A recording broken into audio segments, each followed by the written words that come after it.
คนเจ้าชู้มันได้มีอยู่2ประเภทค่ะประเภทที่1คือแบบเจ้าชู้โดยสันดานประเภทที่2ก็คือว่า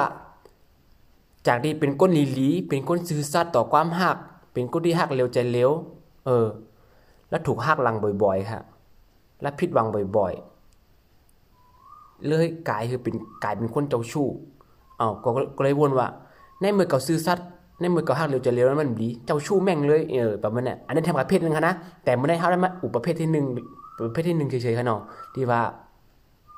ประเภทเจ้าชู้โดยกำเนิดประเภทโดยเจ้าชู้โดยสันดานอันประเภทที่2เอาไว้ก่อนค่ะเนาะเอามาอุบอันที่1ก่อนค่ะสุงค่าเมื่อในเฮาได้มาอุบหัวข้ออย่างก็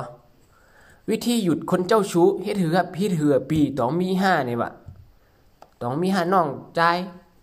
ปีอ้ายนี่ว่ะพี่น้องค่ะต้องมี5วิธีล็อกไลน์หยุดคนเจ้าชู้เนี่ยมันมีค่ะวิธีหยุดคนเจ้าชู้นะพี่น้องเขาก็หันมาเนี่ยฮะมันกินอันนั้นนะฮะแล้วเขาก็หยุดมันต้องไรมันหยุดอะไรฮะก้นเจ้าชู้ก็เหมือนกันเพราะว่าก้นเจ้าชู้เขาขาดอยู่3เมลค่ะที่เขาขาดนะจึงเป็นเหตุที่เขาเจ้าชู้ค่ะนะ1ค่ะเขาขาดหัวใจก้นเจ้าชู้เขามีหัวใจค่ะ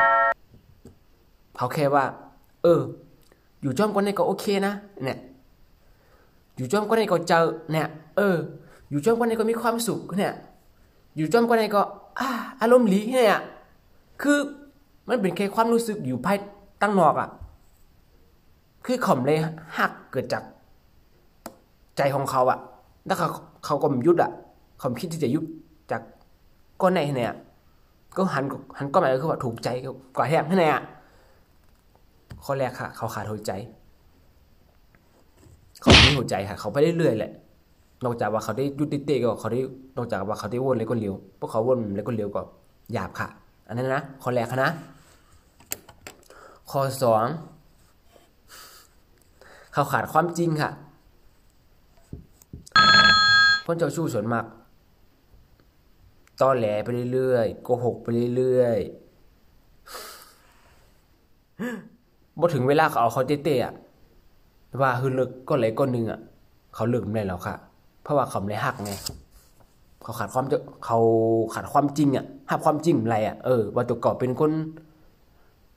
โกหกลอกแหลกตอแหลกับวันเอาก็อะไรสักก็เอาเตะเนี่ยเพราะมันไม่หักไงไม่หักแต่ตั้งในเนี่ย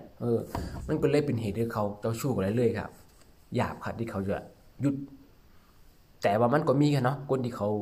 พูดถึงเมื่องานคนหนึ่งที่มั่นใจก็หยุดฉันจะหยุดกับคนนี้เนี่ยมันก็มีอยู่ค่ะเนาะอันข้อที่2นะเขาขาดความจริงค่ะเขาขาดความจริงอะไรข้อที่3ค่ะเขาขาดความสุขค่ะคนเจ้าชู้เนี่ยเขาขาดความสุขอะไรหรอครับเพราะว่าเขาสามารถสร้างความสุขขึ้นมาแหม่งตัวเก่าก็เหลวอะไรไงต้องโหยหาอยู่ตลอดเวลาต้องว่าหาก้อนในก็ดีก้อนในก็โอเคก้อนในก็ใจให้เนี่ยด้วยดี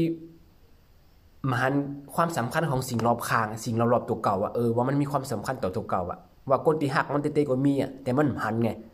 มันตุ้ยหันหมากตามันวอดเพราะอะไรนะคนเจ้าชู้สามารถสร้างความสุขคือตัวเก่าเลยค่ะเพราะว่าต้องอาศัยคนอื่นในขณะข้อที่3แต่ว่าคนเจ้าชู้ดีบนกับเนื้อกับตัวก็มีอยู่เนาะคนที่เจ้าชู้หูขี้หูต้นก็ยังมีอยู่ในข้อตัวดีๆค่ะ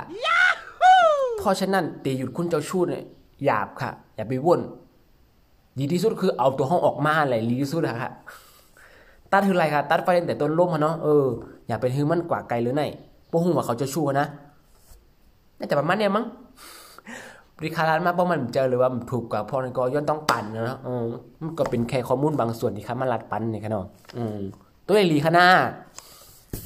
ว่าเขาจะชู้หน่อยในก็ยื่นอะไรในก็เอาตัวเก่าออกมาได้ค่ะเจ้าจอร์ด